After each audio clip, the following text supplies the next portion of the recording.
Hi, welcome back to my channel.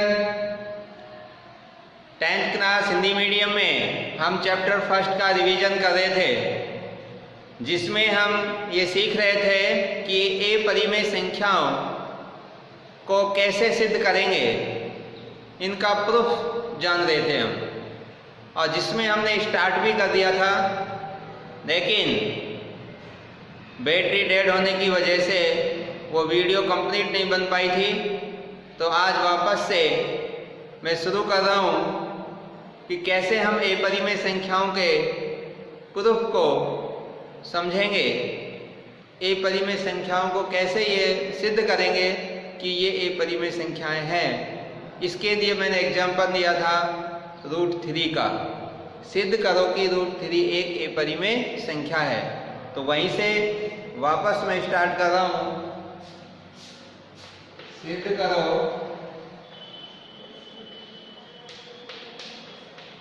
कि √3 एक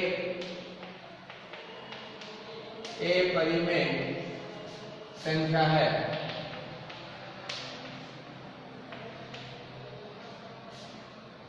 सिद्ध करो कि √3 एक ए परिमेय संख्या है। इसके प्रूफ के बारे में हम डिस्कस कर रहे थे। तो मैंने इसमें भी बताया था कि हम इसको विरोधाभास विधि से सिद्ध करेंगे, कंट्राडिक्शन मेथड। हम ये मानेंगे कि ये √3 एक ए परिमेय संख्या नहीं है, हम तो इसको परिमेय संख्या मान के चलेंगे। माना ये संख्या परिमेय संख्या है, कौन सी? √3। और फिर इसके अंदर हम डेफिनेशंस का, कुछ प्रमेय का यूज करके, और लास्ट के अंदर हम ये प्रूफ कर देंगे कि √3 एक परिमेय संख्या नहीं हो सकती। तो फिर ये एक्चुअल में ए परिमेय संख्या ही होगी, यानी कि विरोधाभास विधि का हम इसमें उपयोग करेंगे। तो इसके विपरीत मैं मान लेता हूं कि √3 क्या है? एक परिमेय संख्या है। इसका प्रूफ है, माना √3 एक परिमेय संख्या है।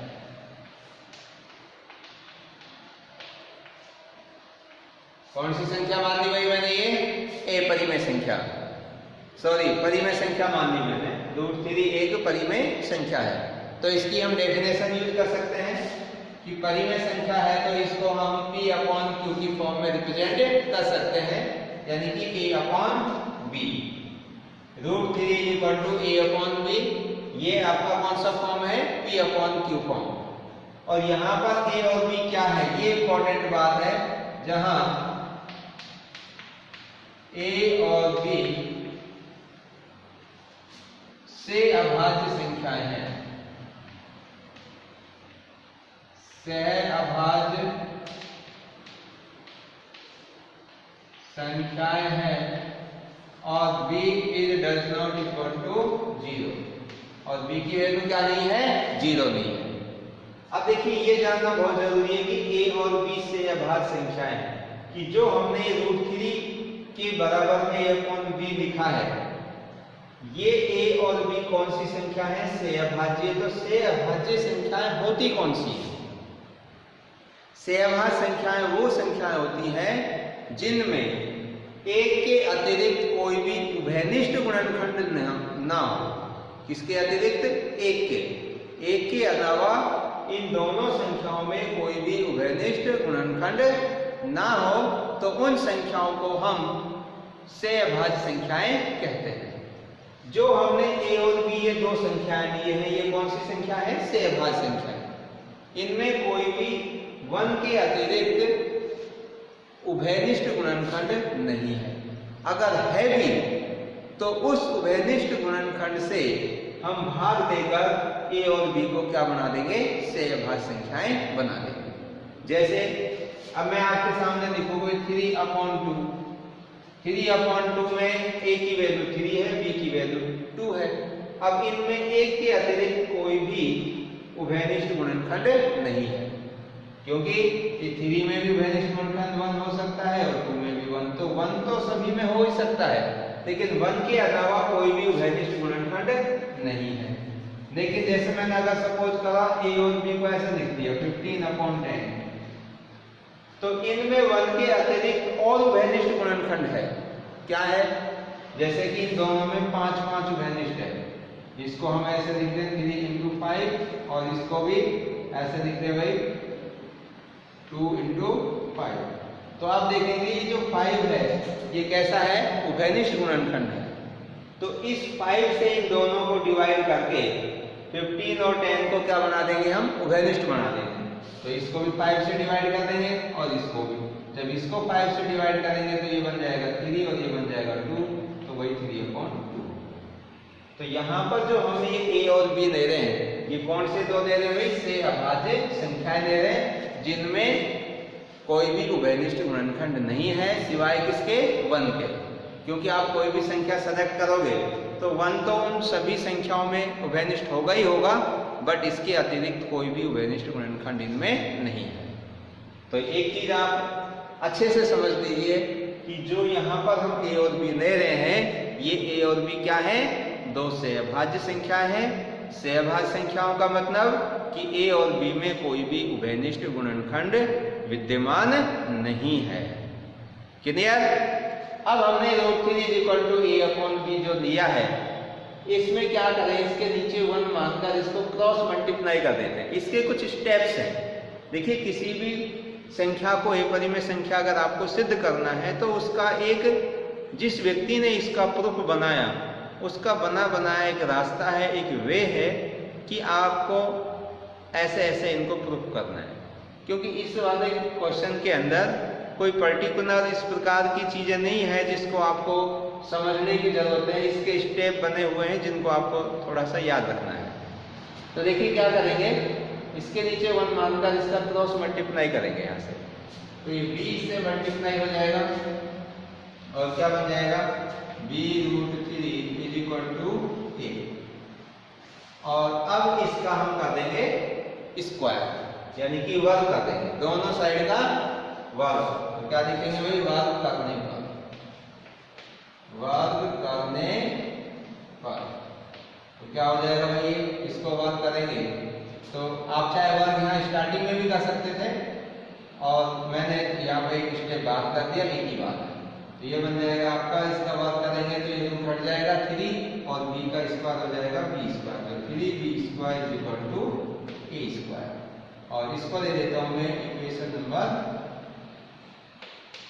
1, 3b² = a²।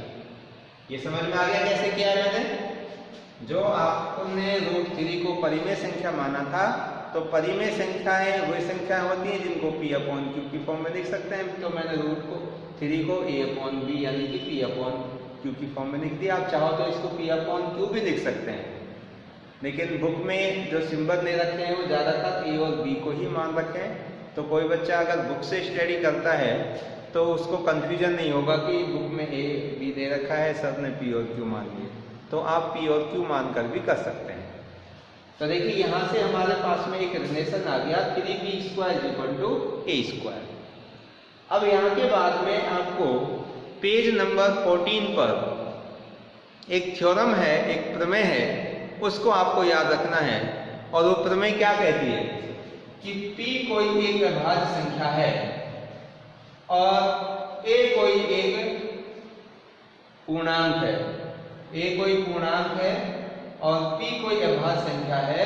वो अगर a² को विभाजित करती है तो ये p अभाज्य संख्या a को भी विभाजित करेगी। पेज नंबर है ये 14 पर। देखिए इसमें है 1.3, इसमें लिखा हुआ है कि p एक अभाज्य संख्या है। यदि p a² को विभाजित करती है तो a को भी विभाजित करेगी, जहां पर a कोई एक धनात्मक पूर्णांक है। ये क्लियर हो गया? क्या है ये प्रमेय? ये प्रमेय है 1.3 पेज नंबर 14 पर कि p कोई अभाज्य संख्या है और वो a² को अगर विभाजित करती है और a यहाँ पर कोई धनात्मक पूर्णांक है, तो यही p a को भी विभाजित करेगी। यानी कि अगर इसके स्क्वायर को हटा दें तो a बचेगा, तो ये p a को भी विभाजित करेगी। आगे बात समझ में? जैसे मैं आपके सामने ऐसे लिखूं कि 5 एक अभाज्य संख्या है और ये इस 5 का स्क्वायर यानी कि इसको क्या कर रही है, कंप्लीटली विभाजित कर रही है, पूरा पूरा इसमें भाग जा रहा है। तो इसके स्क्वायर को हटा दूं तो ये 5 इस 5 को भी क्या करेगा, विभाजित करेगा। अगर मैं यहाँ पर सपोज करो और कोई संख्या लिख देता हूँ, जैसे यहाँ पे लिख दिया मैंने 25। अगर ये 5 है जो 25 के स्क्वायर वाली संख्या को विभाजित करती है तो ये 5 इसके स्क्वायर को हटा दूं मैं तो इस 25 को भी विभाजित करेगी, यानी कि 25 में 5 का भाग भी पूरा पूरा जाएगा। तो इस प्रमेय के हिसाब से 3b² = a²। अब ये जो 3 अभाज्य संख्या है तो ये एक तरह से आपको इक्वेशन नजर आ रही है। तो 3 से बताओ मैं इसको डिवाइड कर सकता हूँ, हो सकता है। अगर मैं यहाँ से इस b² की वैल्यू निकालना चाहूँ तो 3 से डिवाइड हो जाएगा। तो मैं इसको इस रूप में लिख सकता हूँ, इसका जो अर्थ है कि 3a² को विभाजित करता है इस प्रमेय का यूज करने के लिए। तो प्रमेय के अनुसार ये वर्ड लिखेंगे यहाँ पर, प्रमेय 1.3 के अनुसार, प्रमेय 1.3 के अनुसार। और इस प्रमेय मैंने आपको समझा दी क्या है, p कोई अभाज्य संख्या है और वो a² को विभाजित करती है तो p a को भी विभाजित करेगी। तो यहाँ पे 3 किसको विभाजित कर रहा है भाई, a²। तो 3a² को विभाजित करता है।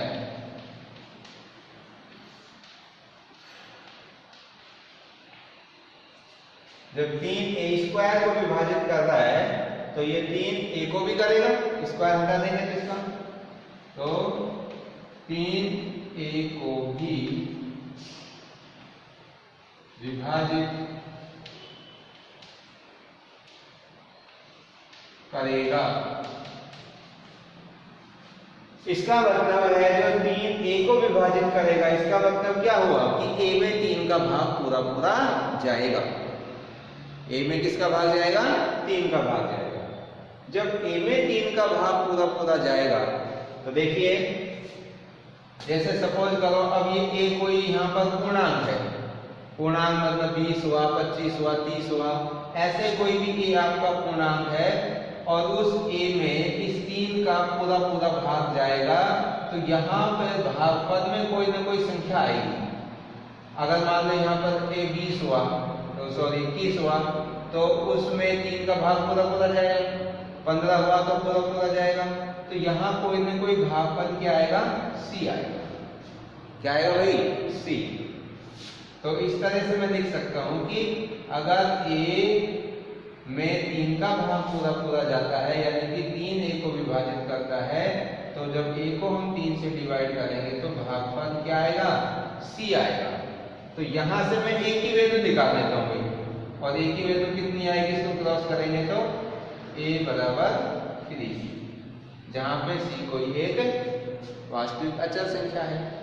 तो a की वैल्यू जो 3c है वो मैं कहाँ पे पुट कर दूं, a की वैल्यू 3c मैं इस वाली इक्वेशन में क्या कर देता हूँ, पुट कर देता हूँ। इसका तो मैंने क्या किया था, स्क्वायर किया था, तो ये वाली इक्वेशन बनी, और यहाँ से a की वैल्यू 3c में इसमें पुट कर दूं। तो इसको ऊपर से हटाना होगा।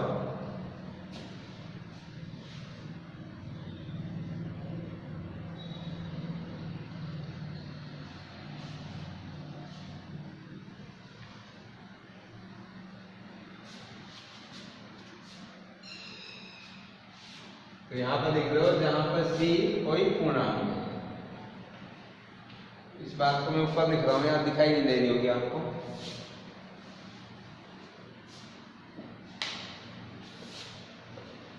माना a = 3c। पता चल गया कैसे आएगा 3c? जैसे मैंने अभी बताया कि 3a को विभाजित कर रहा है यानी कि a में 3 का भाग जा रहा है तो भागफल कुछ ना कुछ आएगा, मैंने उसको c मान लिया और यहाँ से जब मैंने a की वैल्यू निकाली तो a बराबर 3c आया, और a बराबर 3c है जो मैं किस में पुट कर रहा हूँ भाई, फर्स्ट इक्वेशन।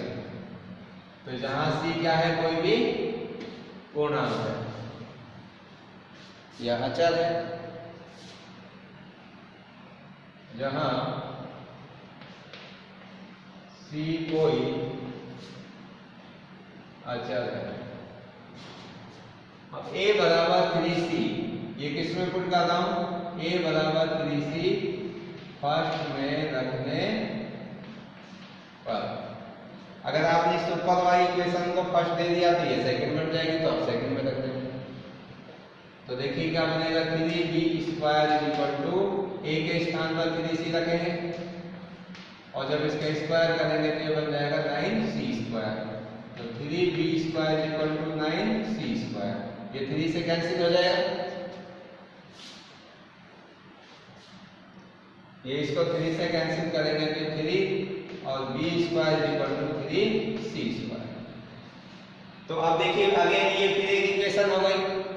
तो अब इस इक्वेशन में इधर जो 3 है ये एक अभाज्य संख्या है, तो इसको मैं यहाँ अपॉन में ले जा सकता हूँ। तो ये 3 किसको विभाजित करेगा, b²। तो प्रमेय के अनुसार जब 3 b² को विभाजित करेगा तो ये b को भी करेगा। तो हम जानते हैं प्रमेय के अनुसार इसका मतलब हुआ, इसका मतलब 3b² को विभाजित करता है। तो ये 3 जब b² को विभाजित कर रहा है तो प्रमेय के अनुसार इसका स्क्वायर हटा देंगे तो 3 है जो b को विभाजित करेगा। तो 3b को भी विभाजित करेगा,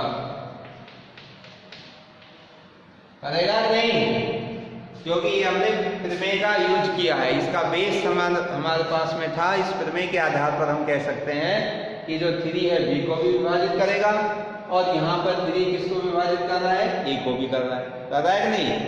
तो यहाँ पर जो 3 है वो a और b दोनों में एक उभयनिष्ठ गुणनखंड हो गया।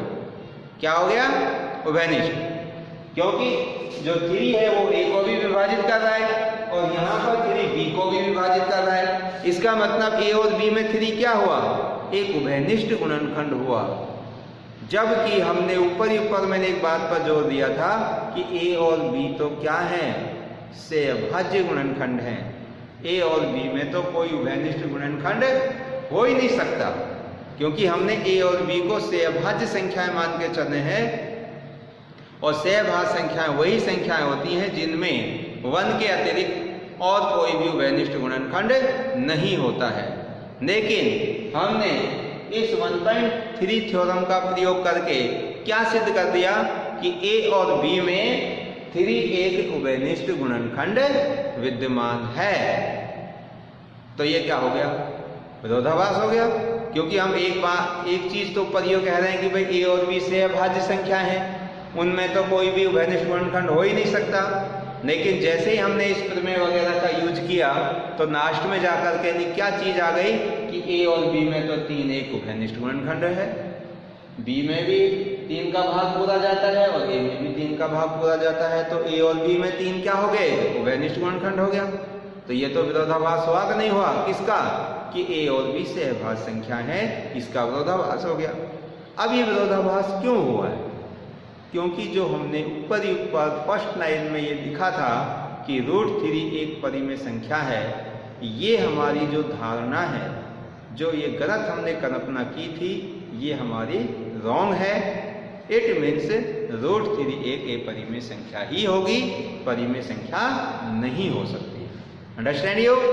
तो इस प्रकार से आप किसी भी एक परिमेय संख्या को सिद्ध कर सकते हैं। अब इसमें जो आगे 2 लाइन आपको दिखनी है, ये चीज और दिखनी होगी।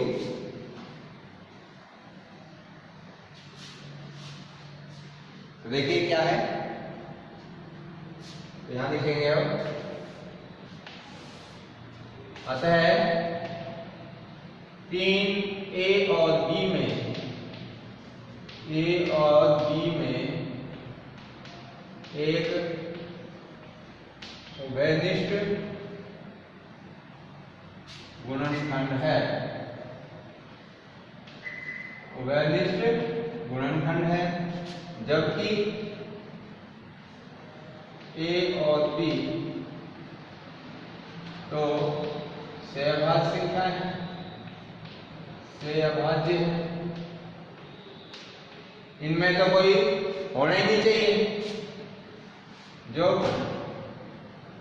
इसीलिए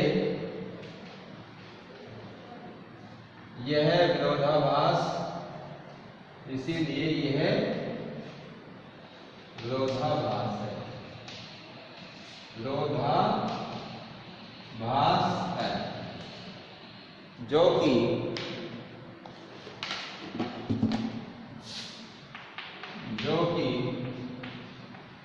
उपरोक्त में हमारे द्वारा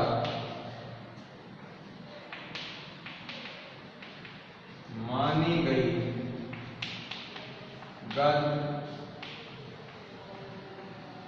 कल्पना के कारण उत्पन्न हुआ है, उत्पन्न हुआ है। अतः √3 एक ए परिमेय संख्या है। तो इस तरीके से हम इसका पूरा प्रूफ कर सकते हैं। तो इसमें चाहे आपसे √2 का पूछे, चाहे √5 का पूछे, चाहे √6 का, चाहे आपसे 11 का पूछे, सभी का यही तरीका रहेगा आपका। और इस तरीके से आप किसी भी ए परिमेय संख्या को सिद्ध कर सकते हैं। तो यहाँ से आगे का जो इसका सेकंड पार्ट और है, किस प्रकार से हम कोई भी ए परिमेय संख्या को सिद्ध कर सकते हैं, तो ये पार्ट है जो नेक्स्ट लेक्चर में हम क्लियर करेंगे। तो आज के इस क्लास के अंदर इतना मैटर सफिशिएंट है। So thank you and thank you very much.